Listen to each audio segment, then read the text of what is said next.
Hello viewers, నమస్కారం అందరికి.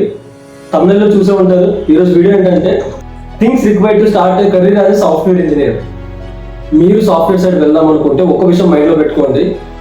అదేంటంటే మాక్సిమం సాఫ్ట్వేర్ కంపెనీస్లో gender bias and branch bias చాలా వరకు ఉంటాయి.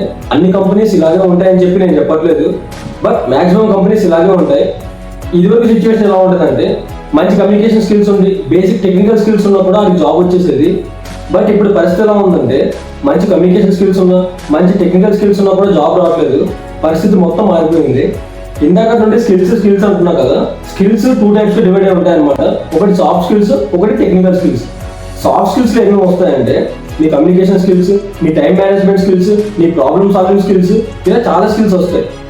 కమింగ్ టు టెక్నికల్ స్కిల్స్, నీకు క్వాంటిటీ యాప్టిట్యూడ్లో బేసిక్ నాలెడ్జ్ ఉండాలి. ఎందుకంటే ఫస్ట్ రౌండ్లో అవే ఉంటాయి కాబట్టి. తర్వాత ఒక ప్రోగ్రామింగ్ లాంగ్వేజ్ వచ్చి ఉండాలి. తర్వాత CSC related subjects like OS కావచ్చు, డిబిఎంఎస్ కావచ్చు, ఎస్సీ కావచ్చు, ఎస్క్యూఎల్ కావచ్చు, వీటన్నిటిలో కూడా మీకు ఇండెప్త్ నాలెడ్జ్ అనేది ఉండాలన్నమాట. చాలా మంది ఏం చేస్తారంటే ఒక కోడింగ్ లాంగ్వేజ్ నేర్చుకుంటారు, బట్ ఈ సిఎస్సి రిలేటెడ్ సబ్జెక్ట్స్ అన్ని పక్కన పెట్టేస్తారు. తర్వాత రిజెక్ట్ అయిన తర్వాత రిగ్రెట్ ఫీల్ అవుతారు. సో అలా జరగకుండా ఉండాలంటే మీరు కోడింగ్తో పాటు ఈ సిఎస్సి రిలేటెడ్ సబ్జెక్ట్స్లో కూడా మీరు ఇండెప్త్ నాలెడ్జ్ పెంచుకోవాలి. నేను మా కాలేజ్ స్టూడెంట్స్కి మాక్ ఇంటర్వ్యూస్ కండక్ట్ చేస్తున్నప్పుడు నేను మెయిన్గా అబ్జర్వ్ చేసింది ఏంటంటే చాలా మంది రెజ్యూమేలో ఒక ప్రోగ్రామింగ్ లాంగ్వేజ్ కూడా లేదు. కొంతమంది రెజ్యూమేలో 2 to 3 ప్రోగ్రామింగ్ లాంగ్వేజెస్ ఉన్నాయి. ఎందుకు ఏం చేసుకోవడానికి 2 to 3 ప్రోగ్రామింగ్ లాంగ్వేజెస్? నువ్వు ఫ్రెషర్ కాబట్టి ఆ రిక్రూటర్ నీ దగ్గర నుండి ఒక్క ప్రోగ్రామింగ్ లాంగ్వేజ్ మాత్రమే ఎక్స్పెక్ట్ చేస్తాడు. నువ్వు 2-3 ప్రోగ్రామింగ్ లాంగ్వేజెస్ నేర్చుకొని ఏం యూస్ అసలు? నువ్వు 2-3 ప్రోగ్రామింగ్ లాంగ్వేజెస్ నేర్చుకున్నా కూడా నీకు ఇంటర్వ్యూ జరిగేది ఒక ప్రోగ్రామింగ్ లాంగ్వేజ్ మీదే. అలాంటప్పుడు 2-3 ప్రోగ్రామింగ్ లాంగ్వేజెస్ మీద టైం ఎందుకు వేస్ట్ చేస్తున్నావు? నువ్వు ఈ 2-3 ప్రోగ్రామింగ్ లాంగ్వేజెస్ మీద ఇన్వెస్ట్ చేసే టైంని ఒక ప్రోగ్రామింగ్ లాంగ్వేజ్ మీద ఇన్వెస్ట్ చేసి దాంట్లో ప్రో అవ్వడానికి ట్రై చేయి. ఇదివరకు కోడింగ్ రౌండ్స్ ఎలా ఉండేవంటే టెస్ట్ కేసెస్ పాస్ అయితే సరిపోయింది, ఆడు సెలెక్ట్ అయిపోయేవాడు. బట్ ఇప్పుడు పరిస్థితి ఎలా ఉందంటే టైం డ్యూరేషన్ చూస్తున్నారు, కాంప్లెక్సిటీ చూస్తున్నారు. ఎందుకంటే కాంపిటీషన్ అంత హెవీగా ఉంది. నెక్స్ట్ ఏంటంటే ఏ ప్రోగ్రామింగ్ లాంగ్వేజ్తో స్టార్ట్ చేయాలి? దీనికి ఆన్సర్ నేనే కాదు, ఎవరు ఆన్సర్ ఇవ్వలేరు. ఎందుకంటే అది నీ ఇంట్రెస్ట్ మీద బేస్ అయి ఉంటుంది అండ్ నీ ప్యాషన్ మీద బేస్ అయి ఉంటుంది. ఎందుకంటే నువ్వు ప్రోడక్ట్ బేస్డ్ కంపెనీస్కి ప్రిపేర్ అవుతుంటే అందులో డిఎస్ఏ అడుగుతారు కాబట్టి మాక్సిమం 99% డిఎస్ఏని జావా యూస్ చేసి చేస్తారు. So better start with Java. నువ్వు సర్వీస్ బేస్డ్ కంపెనీస్కి ప్రిపేర్ అవుతుంటే నువ్వు ఏ ప్రోగ్రామింగ్ లాంగ్వేజ్తో స్టార్ట్ చేసినప్పుడు ఇట్ విల్ బి ఫైన్. ఇంకా చూస్తే చాలా మంది ఏమనుకుంటారంటే మంచి సిజిపిఓ అంటే చాలా మంచి జాబ్ వస్తుంది అనుకుంటారు. అది టోటల్గా రాంగ్. నీకు మంచి సిజిపిఓ ఉంటే జాబ్ రాదు, నీకు మంచి స్కిల్ ఉంటే జాబ్ వస్తుంది.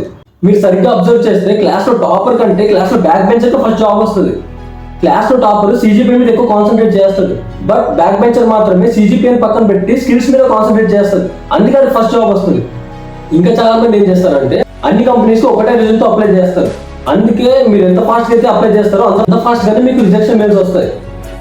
ఎందుకంటే ఒక్కొక్క కంపెనీలో ఒక్కొక్క రోల్ మీద ఓపెనింగ్స్ ఉంటాయి. నువ్వు అన్ని కంపెనీస్కి ఒకటే రెజ్యూమే పెడితే అది ఎలా సెట్ అయ్యింది?